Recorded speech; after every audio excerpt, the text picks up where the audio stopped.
I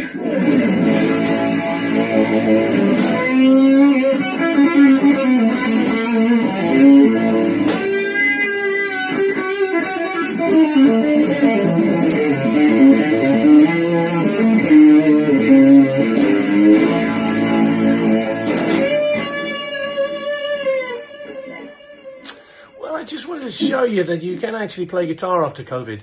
Probably helps if you could play guitar before. Nevertheless, here's an old friend, actually a new friend, which I can talk about later. But I just wanted to talk to you folks about all this that they promised they would, because I find it interesting. And of course, we tend to walk around very fearful of what might happen if we got this terrible plague. Well, kind of ironic for me, I guess for all of us, you know, we go around, we've been incredibly careful, Anita and myself, spraying food and really not going anywhere, being very hermit-like in a way for the past, 20 months or so. And then last Saturday, we decided we will go to a birthday lunch, and we thought, this is the last social function we will go to. Not that we go to many anyway. We'll chance it. Everybody's triple jabbed. Everybody's going to be with one of these things which says you're negative on the morning, the lateral flow tests. So it seemed to be set up very safely. But of course, yeah, you kind of know you're taking a risk. And so we all went to the party. And I think it's useful for me to tell you this because you can make your own decisions. As Professor Whitty says, you kind of had to decide what your priorities are. And we did, and in retrospect, perhaps we made the wrong decision. We could have seen him another time, but that's history now. But just like you to know, yes, it seemed like a safe situation. You have your negative tests, you have your triple jab. So what could possibly go wrong? We thought we were in a kind of safe bubble, so we didn't wear masks. Not so.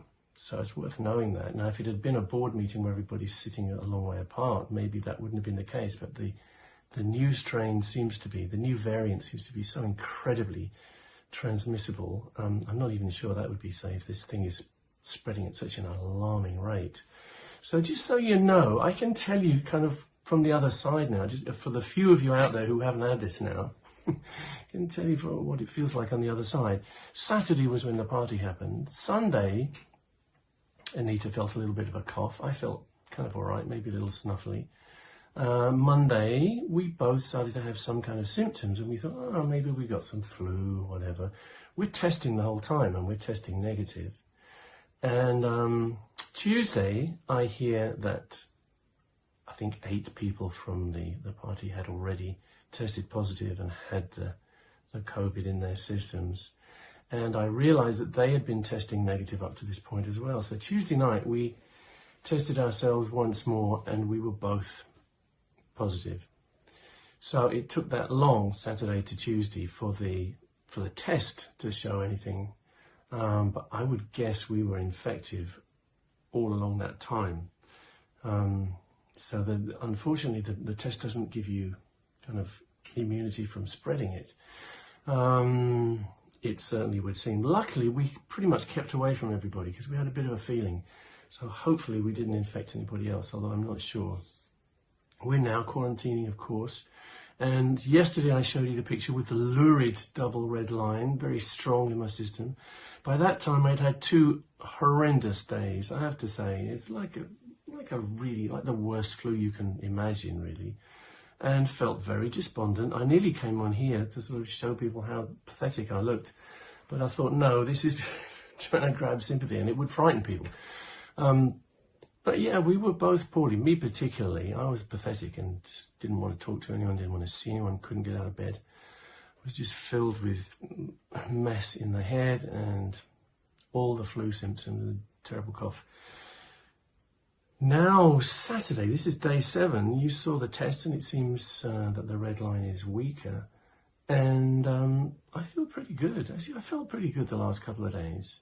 So this thing does go away. But of course, there are so many people in hospitals right now who weren't jabbed, who are right on the line between life and death.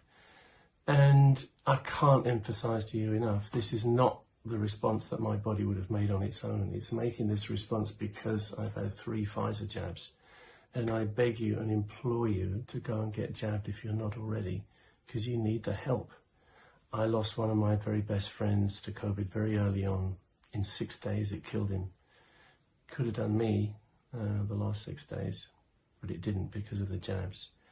And, you know, I despair seeing these people protesting against the vaccine, protesting against their rights being violated because they might have to wear a mask. Jesus Christ, guys. Our parents fought through wars and had their civil rights kind of knocked away. You know, all anyone's asking is for you to play your part to try and unite against this invader. And it's a nasty thing, and it isn't finished yet.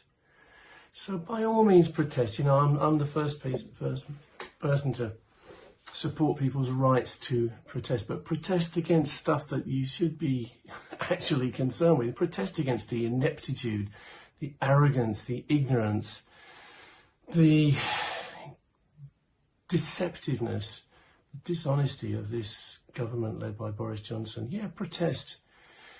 Protest against them killing hundreds of thousands of badgers. Protest against them pretending to be green, but at the same time licensing oil rigs and opening new coal mines. Get real. This is not about you. This is about us. This is about the planet.